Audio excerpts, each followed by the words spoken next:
O jaučiuosi taip gerai, taip ramu, taip gera.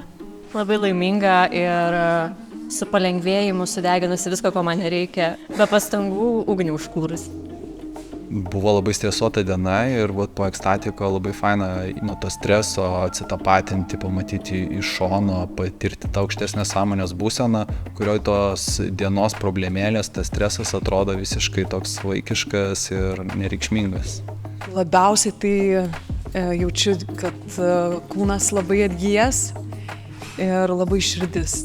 Čia atvažiavau šiek tiek įsidrabstęs, pasiklydęs savo mintyse, labai pavyko šokių metu išreiškiant save per tam tikrus judesius įsižeminti, grįžti į save. Tai labai geras jausmas. Tai tą dabar ir jaučiu.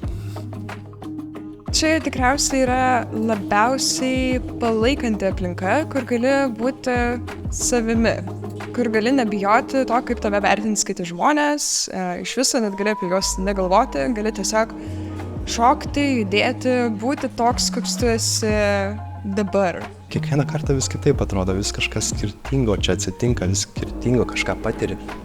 Čia reikia ateiti, jeigu mėgsti šokti ir jeigu, nori pajusti, kad save, kad tu gyva, turi kūną, kad niekam nieko neskolinga. Žodžiu, pabūti su savimi.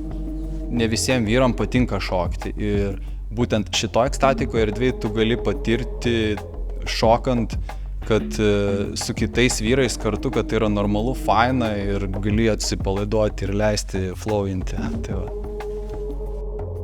Verta ateiti, ypač jeigu gyvenime trūksta spalvų, pajausti, kad viskas gimsta iš vidaus. Ne tik tai išorėje, bet ir viduje yra labai daug didelis lobynas.